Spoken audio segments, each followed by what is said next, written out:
सभी छोटे बड़े श्रोताओं को सुनीता भटनागर का प्यार भरा नमस्कार।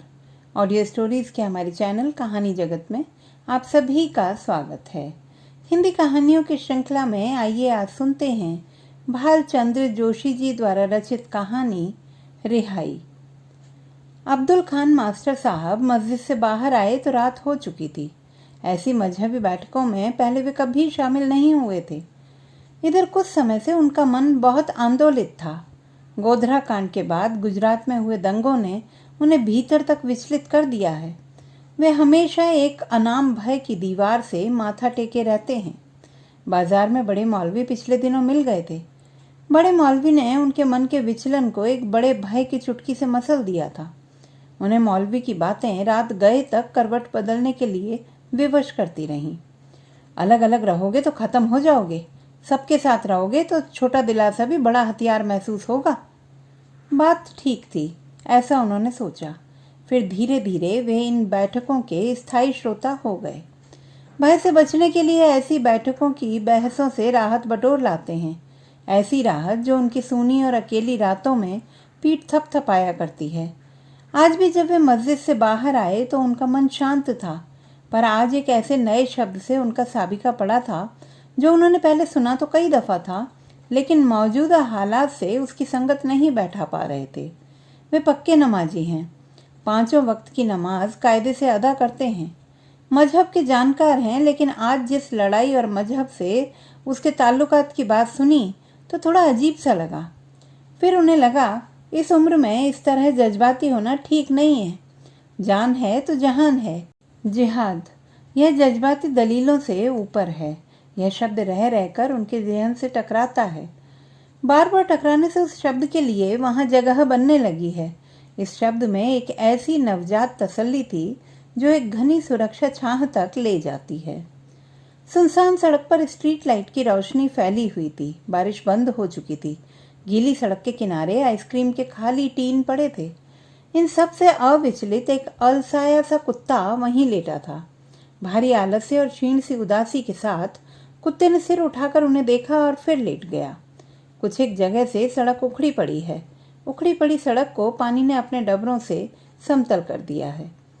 उन्हें याद आया कि घर पर बीवी और बेटी अकेले हैं, तो इस ख्याल ने न जाने किस आशंका को हिलाया कि उनके कदम तेज हो गए। हालांकि उन्हें अब भरोसा है कि उनके साथ पूरी कौम है। किसी भी खतरे में सारे लोग साथ हैं। भावुकता से परहेज पालने की शीघ्रता में वे एक दूसरी भावुकता की शरण में चले गए। कौम के साथ होने का घातक भरोसा मन को मिलने पर वे गली में इत्मीनान से मुड़े। घर के आगे वे ठिठक गए। कबूतरों के दड़बों में उनकी आहट से हलचल हुई। दड़बे कबूतरों की फड़फड़ाहट से भर गए। अब्दुल खान मास्टर साहब ने पुचकार की अजीब सी आवाज़ निकाली। फड़फड़ाहट बंद हो गई। जैसा कि उन्हें मालूम था, घर पर कोई सोया नहीं था। बीबी और बेटी दोनों जाग रहे थे। बीबी ने अलसाई आंखों से उन्हें देखा और ट्यूबलाइट जला दी। कमरे में ज्यादा रोशनी हो गई। ज्यादा रोशनी ने उनकी एकाग्रता और सोच के अकेलेपन को भंग कर दिया। वे थोड़े असहज हो गए। खाना नहीं खाऊंगा, वे बोले। बीवी बिस्तर ठीक करने लगी। उसने खाने के लिए आग्रह नहीं किया। जैसा कि अनुमान था, थोड़ी देर बाद बीबी ने बत्ती बुझा दी। कमरे में एक बेहद छोटा सा बल्ब जलने लगा। नाकाफी रोशनी में बीबी और बेटी के चलने फिरने से दीवारों पर परछाइयां भी चलने फिरने लगी। एकाएक घर में जैसे काफी लोग चलने फिरने लगे। उन्हें लगा जीवन में भी ऐसा ही है। हल्के अंधेरे में कई परछाइयां चल फिर रही हैं। फिर धीरे धीरे एक परछाई उनके पास आकर लेट गई। उनकी बीवी। परछाई उनके भीतर लेट गई। वे ठीक से पहचान नहीं पा रहे हैं, बड़े मौलवी हैं या काजी जी, या फिर वह अधेड़ आदमी जो उन्हें आज नया लगा था। पहली बार उसे मस्जिद में देखा था। एकदम धुली हुई उर्दू बोल रहा था। ऐसी उर्दू यहाँ इस शहर में तो क्या, पूरे प्रदेश में किसी को बोलते नहीं देखा। वह कहीं बाहर से आया है, पक्का। कहाँ से? मौलवी साहब ने कुछ साफ कहा नहीं। सबके साथ बैठा था, पर अजीब ढंग का छुपाव था। कुरान का जानकार था, लेकिन चेहरे पर मजहबी सुकून का नूर नहीं था। एक ठंडी कठोरता थी। इन सब के बावजूद उसकी बातों में, उसकी दलीलों में दम था। इतने निरपराध लोगों के दंगों में मारे जाने, जला दिए जाने को कैसे भुलाया जा सकता है? मुस्लिमों के मोहल्ले खत्म हो गए हैं। उसने यह भी बताया था कि नगर निगम से वोटर लिस्ट लेकर उसमें से मुस्लिम बहुल मोहल्लों को छांटकर अलग किया गया, फिर हिंसा की मुहिम चलाई गई थी।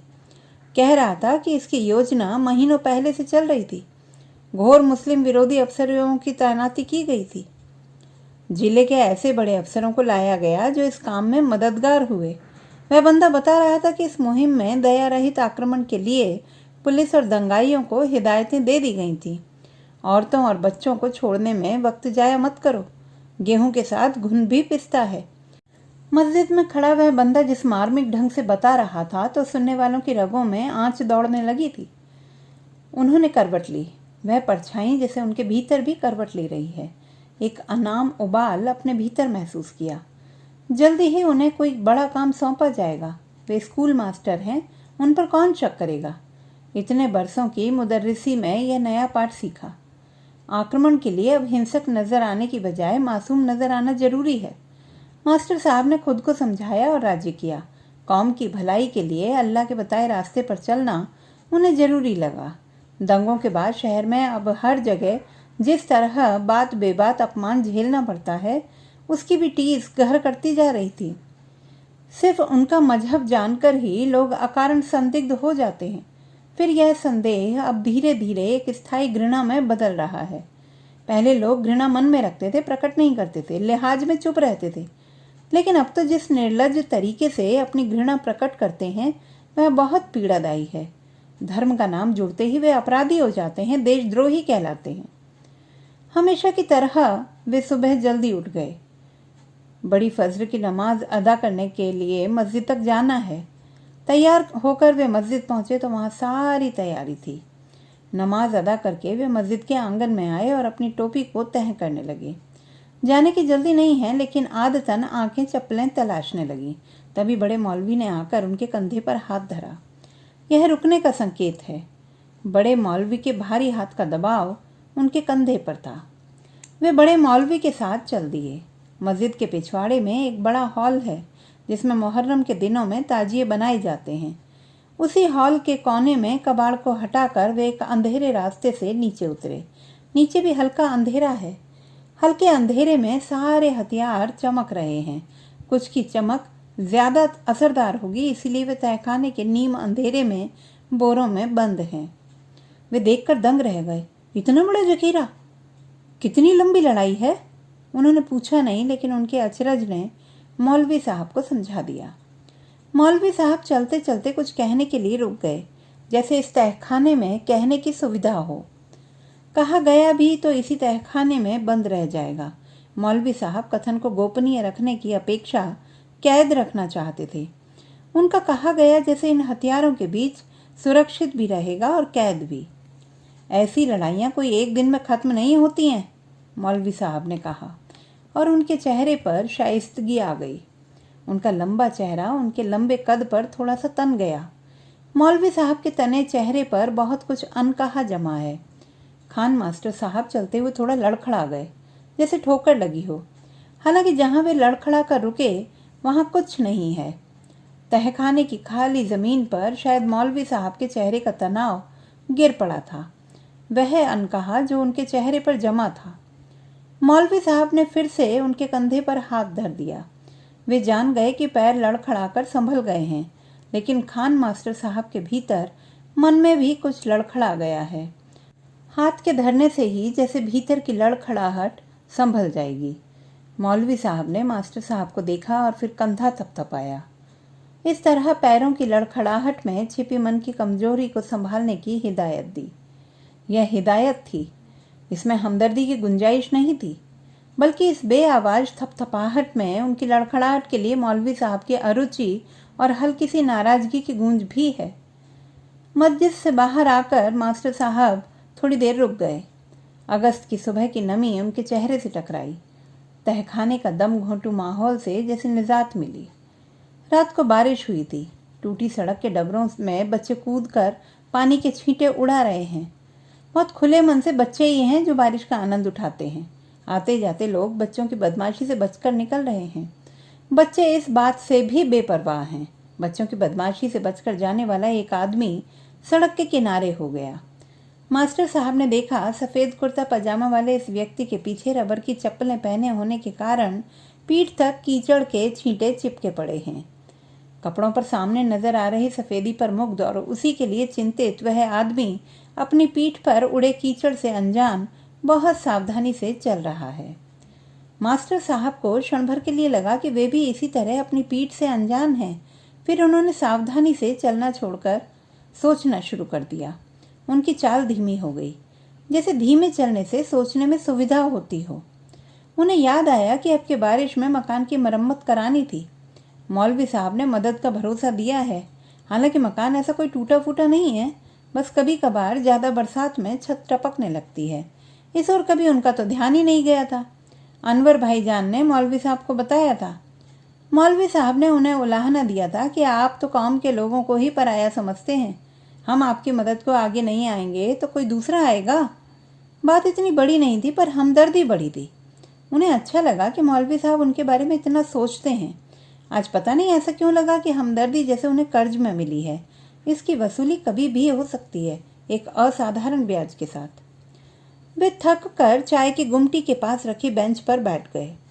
सज्जाद भाई की चाय इस इलाके में मशहूर है। चाय में थोड़ा नमक डालते हैं, नमकीन चाय। सज्जाद चाय भी बनाते हैं और सट्टे की पर्ची भी भरते हैं। उनका छोटा बेटा इसी काम में उनकी मदद करता है। कांच के गिलासों में चाय लेकर आसपास के गैराजों पर, दर्जी की दुकानों पर, फल वाले सब्जी वालों के यहाँ दौड़ता भागता रहता है या फिर सट्टा लगाने वालों को पर्ची देता है। मास्टर साहब, चाय दूं? हाँ, उनकी इच्छा नहीं थी, पर अनिच्छा ने उनके मुंह से स्वीकृति के बोल निकाले।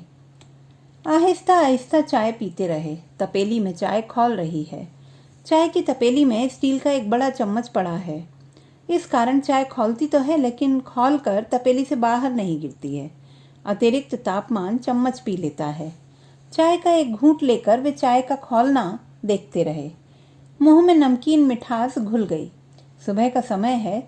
सज्जाद भाई ज्यादा मसरूफ नहीं हैं। एक साइकिल सवार गुमटी पर आकर रुका। साइकिल से नीचे नहीं उतरा। कूले का एक छोटा सा हिस्सा साइकिल की सीट से नीचे खिसकाया और एक पैर जमीन पर टिकाकर पूछा, चचा, रात को किलोज में क्या आया? मिंडी। सज्जाद भाई ने खौलती चाय की तपेली को उठाकर चाय का उबाल नीचे किया। साइकिल सवार ने बुरा सा मुंह बनाया, जैसे चाय में नमक ज्यादा पड़ गया हो। उसने साइकिल पर जोर लगाया और आगे बढ़ गया। तमाम बातों के बावजूद दुनिया में पहले की तरह ही हलचल है, मास्टर साहब ने सोचा। सज्जाद भाई, मास्टर साहब ने पुकारा तो लगा उनकी आवाज़ पर भी रात की बारिश की नमी उतर आई है। हाँ मास्टर साहब। सज्जाद भाई कांच के खाली गिलास जमाने लगे। सज्जाद भाई, तुम्हें डर नहीं लगता है? सज्जाद भाई ने गिलास जमाना छोड़ दिया, पलटकर आए और मास्टर साहब के सामने खड़े हो गए। क्या बात है मास्टर साहब? सज्जाद भाई ने पूछा। उन्होंने डर का कारण भी नहीं पूछा। जैसे मास्टर साहब की आवाज़ की नमी से वह डर की तह तक पहुंच गए। सचमुच मास्टर साहब के चेहरे पर एक नम डर था। डर कर रहेंगे तो जिएंगे कैसे? धंधा कैसे चलेगा? सज्जाद भाई ने कहा। मास्टर साहब जानते हैं, पिछले दंगों में सज्जाद भाई की गुमटी भी जला दी गई थी। बर्तन भांडे सब लूट लिए गए थे। पीठ में तलवार का लंबा घाव है। उससे बड़ा घाव सीने के भीतर है। बड़ा बेटा उनकी आंखों के सामने काट दिया गया था। बेटे के टुकड़े बोरे में भरकर घर ले गए थे। मास्टर साहब एक छोटा सा शब्द बोलकर चुप हो गए। क्या होगा इंतकाम से और किससे? सज्जाद भाई बोले। वह अभी भी मास्टर साहब के सामने खड़े हैं। सामने के बाल थोड़े उड़ गए हैं। खिचड़ी दाढ़ी के ऊपर पान से रंगे होंठ कांप रहे हैं। एक बार डर गए तो बार बार हमला होगा। कौम की मजबूती के लिए हमारे पास भी ताकतवर जवाब होना चाहिए। मास्टर साहब बोले तो लगा जैसे उन्हें परे सरकाकर बड़े मौलवी बोले। फिर इसका अंत कहाँ होगा? लड़ाई तो लड़ना है, लेकिन भरोसे की लड़ाई लड़ना है। दरअसल सारे लोग एक दूसरे का भरोसा खो चुके हैं। यह लड़ाई लंबी तो है, पर इसे लड़ना होगा, सज्जाद भाई ने कहा। तो मास्टर साहब ने गर्दन उठाकर उसे देखा। एक कम पढ़ा लिखा चाय वाला उन्हें जो बात कह रहा है, कोई और वक्त होता तो उसके मुंह से बात यह अटपटी लगती। कौम को कायर बनाना चाहते हो? मास्टर साहब ने तिक्त स्वर में कहा। दंगों में बहादुरी के तमगे नहीं मिलते मास्टर साहब, कलेजे के टुकड़े खोने पड़ते हैं। और खुदा का वास्ता आपको इसे कुर्बानी मत कहना। सज्जाद भाई बोले तो मास्टर साहब बोलते बोलते रुक गए। वे इसी तरह की कोई बात कहना चाहते थे। इस तरह तो लड़ाई बढ़ती जाएगी। कुछ देर चुप रहकर मास्टर साहब बोले, तो आप क्या सोच रहे हैं? सैकड़ों सालों का मसला एक ही बार में निपट जाएगा। जल्दी का युद्ध महाभारत था। सुनते हैं कि 18 दिनों में खत्म हो गया था, पर नतीजा क्या हुआ? कोई नहीं बचा। सज्जाद भाई ने थोड़ा झुककर कहा। मास्टर साहब ने फटी फटी आंखों से उन्हें देखा तो वे शर्मा गए। मास्टर साहब, मैंने तो बरसों पहले स्कूल छोड़ दिया। ये इल्म की बातें मैं क्या जानूं? मंझला बेटा जिद करके पढ़ रहा है, वकालत कर रहा है, घर में वही बहस करता रहता है, वरना गुस्से ने मेरे हाथों में भी हथियार दे दिया था। ज्यादा से ज्यादा एक आध घर किसी का फूंक देता और आज कहीं जेल में बैठा होता। सज्जाद भाई की आवाज जैसे उनकी पनीली आंखों से निकल कर आई हो, गीली गीली आवाज। तो तसल्ली का सबक सीख गए हो? मास्टर साहब धीरे से बोले, जैसे सज्जाद भाई से नहीं कहा हो, दूर गुमटी के पास कोई अदृश्य आदमी से कहा हो। गुमटी के पार घूरते रहे। तसल्ली गाली तो नहीं मास्टर साहब। सज्जाद भाई अब उनके पास बेंच पर बैठ गए। मंझला कहता है, हम अंग्रेजों से 200 साल लड़े, सभी लोग। हमारे बुजुर्गों में इतना सब्र था तो हम इतनी जल्दी हार क्यों मान लें? तभी गुमटी पर छोटे ने आवाज दी। सज्जाद भाई उठ गए। मास्टर साहब बैठे रहे। वे सोचने लगे कि इल्म का स्कूली तालीम से कोई लेना देना नहीं है। उन्हें भी जिंदगी में एक बड़ा सबक मिलना था तो कहाँ मिला? चाय की गुमटी पर, और वह भी एक लगभग अपढ़ चाय वाले से। वह हैरत में कुछ देर बैठे रहे, फिर उठकर सज्जाद भाई को चाय के पैसे दिए। सज्जाद भाई ने आदाब में हाथ उठाया तो उन्होंने सिर हिला दिया। घर की ओर चले तो बारिश की फुहारें आने लगी। उन्होंने परवाह नहीं की। फुहारें बहुत छोटी छोटी बूंदों की शक्ल में उनके कपड़ों पर ठहर गईं। फिर धीरे धीरे कपड़ों ने छोटी छोटी बूंदों को सोख लिया। सड़क से घर की गली के लिए पलटे तो देखा अकरम मैकेनिक का गैराज खुल गया है। रात को छोटे से गैराज में ठूंसकर भरी गई मोटरसाइकिलें सड़क पर वापस खड़ी कर रहा है। आगे हमीद की बेकरी है, उसके पास सल्लू पान वाले की गुमटी बंद है। जहीर ने भी साइकिल पंक्चर सुधारने की अपनी चलित दुकान अभी सड़क पर रखी नहीं है। वह दुकान का सारा सामान रोज शाम एक पेटी में भरकर घर ले जाता है। सुबह पेटी खोलते ही सड़क पर दुकान खुल जाती है। इसमें अकरम मियाँ को छोड़ दें तो बाकी सब नौजवान हैं। आज वे पहली बार सोचने लगे कि ये नौजवान स्कूल छोड़कर क्यों इस तरह के छोटे छोटे धंधों में आ गए। तालीम से इनका नाता क्यों टूट गया? ज्यादातर नौजवान इसी तरह छोटे छोटे धंधों में लगे हैं।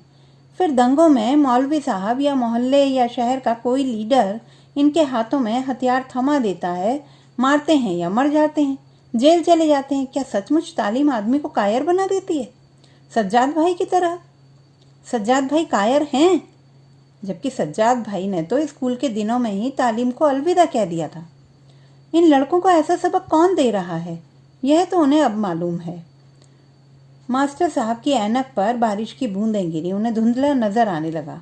ऐनक के शीशे पर धुंधलापन आ गया, पर यह धुंधलापन ज्यादा देर नहीं रहा। उन्होंने ऐनक निकाली और कमीज से पहुंचकर वापस पहन ली। सब कुछ साफ नजर आने लगा। घर आकर देखा बीवी जाग गई है। चूल्हे के लिए जमा लकड़ियों को बचाने की जुगत में लगी है। गैस का चूल्हा होने के बावजूद वह लकड़ी का चूल्हा भी चलाती है। बांस के टट्टों से बने शेड में लकड़ियां जमा रही है। बेटी आंगन में खेल रही है। उसके साथ मोती मास्टर साहब की बेटी है। दोनों आंगन में दौड़ रही हैं। मास्टर साहब को देखकर बेटी पास आ गई। अब्बा, नीलू को सफेद कबूतर चाहिए। कल 15 अगस्त है। स्कूल के जलसे में मंत्री जी सदारत करेंगे और कबूतर उड़ाए जाएंगे। बेटी के चेहरे पर खुशी है। अब्बा, इसे कल सुबह ये वाले 2 सफेद कबूतर आप देंगे ना? बेटी ने मनुहार की तो वे खुश हो गए। क्यों नहीं, जरूर देंगे। और कल कोई लीडर कबूतर क्यों उड़ाएगा? तुम दोनों आज ही कबूतर उड़ाओ। दिन तो आज खुशनुमा है, मास्टर साहब ने कहा और वे बच्चियों की खुशी में शामिल हो गए। पर कबूतर आज हम उड़ा देंगे तो कल स्कूल में क्या लेकर जाऊंगी? कबूतर उड़ जाएंगे तो वापस नहीं आएंगे। मोती मास्टर साहब की बेटी ने कहा तो वह पहले मुस्कुराए, फिर कबूतरों को देखते हुए गंभीरता से बोले, कबूतर कहीं नहीं जाते, उड़कर वापस यहीं आ जाएंगे। दोनों बच्चियां तालियां बजाने लगीं। मास्टर साहब को लगा कि जिंदगी में खुश होने के लिए ऐसे ही छोटे छोटे बहाने होने चाहिए। दोनों बच्चियों ने एक एक कबूतर हाथों में पकड़ा और ऊपर उठाकर उछाल दिया। कबूतर पहले तो हवा में फड़फड़ाए और फिर ऊंचे उड़कर दूर उड़ गए। दूर उड़कर मोहल्ले का एक लंबा चक्कर मारकर वापस लौट आए। बच्चियां खुश हो गईं। उनकी हंसी आंगन में गूंजने लगी। बारिश से जैसे उनकी हंसी भी धुल गई थी। मास्टर साहब भीतर आकर कुर्सी पर बैठ गए। तभी बीवी भीतर आई। बड़े मौलवी साहब ने नूरा को भेजा है, आपको बुलाया है। कह दो मास्टर साहब सो रहे हैं, कहकर कुर्सी से पीठ टिका दी। ऐसी सुबह इस समय कोई सोता है? बीबी ने घूरा। कुछ देर उन्होंने सोचा, फिर कहा, अच्छा तो कह दो जाग गए हैं, आना मुमकिन नहीं होगा। कहकर उन्होंने बीवी को देखा और मुस्कुरा दिए। बीवी असमंजस से उन्हें देखती रही और फिर बड़बड़ाती हुई बाहर चली गई। उसने नूरा से जाने क्या कहा, लेकिन नूरा चला गया। मास्टर साहब कुर्सी से उठे और बाहर आंगन में आए। कबूतर लौट आए थे। ये देखकर दोनों बच्चियों की खुशी अभी भी कायम है। धूप का एक छोटा सा टुकड़ा देहरी पर पड़ा सो रहा है। कोने में सफ़ेद गुलाब का पौधा बारिश की फुहारों में डोल रहा है। बच्चियों की भाग दौड़ से कबूतर फड़फड़ाकर उड़ते और एक जगह से उड़कर दूसरी जगह बैठ जाते। हवा में उड़ते बच्चियों की रंगीन फ्रॉक के बीच कबूतरों की सफ़ेद सफ़ेद पंख। वे पलटकर भीतर गए और एक छोटा सा चाकू ले आए। फिर सफ़ेद गुलाब के पौधे से एक बड़ा बेहद खूबसूरत गुलाब लंबी टहनी के साथ काटा। आंगन में ही खड़े होकर उन्होंने बहुत इत्मीनान से टहनी से सारे कांटे साफ किए। मोती मास्टर साहब की बेटी नीलू घर जाने के लिए कह रही थी। उसे अपने घर जाकर सभी को बताना है कि उसने कबूतर उड़ाया। अपने खास अनुभव और रोमांच को वह सभी से बांटना चाहती है। अपने खास होने को वह सबको बताना चाहती है। अब्दुल मास्टर साहब ने आगे बढ़कर नीलू के हाथों में गुलाब थमा दिया। बच्ची खुश हो गई। वह अपने मोहल्ले अपने घर की ओर दौड़ी। बच्ची ने सफ़ेद गुलाब की टहनी किसी झंडी की तरह थाम रखी है। वे देखते रहे। बच्ची उनकी गली पार करके दूर ब्राह्मणपुरी में दाखिल हो गई। बच्ची की आकृति धुंधली नजर आने लगी, लेकिन बच्ची के हाथों में सफ़ेद झंडी की तरह थमा सफ़ेद गुलाब अब भी नजर आ रहा है। तो दोस्तों, ये थी हमारी आज की कहानी। आपको कैसी लगी कमेंट बॉक्स में लिखना ना भूलें। चैनल को सब्सक्राइब करें, लाइक करें और मित्रों के साथ शेयर करें।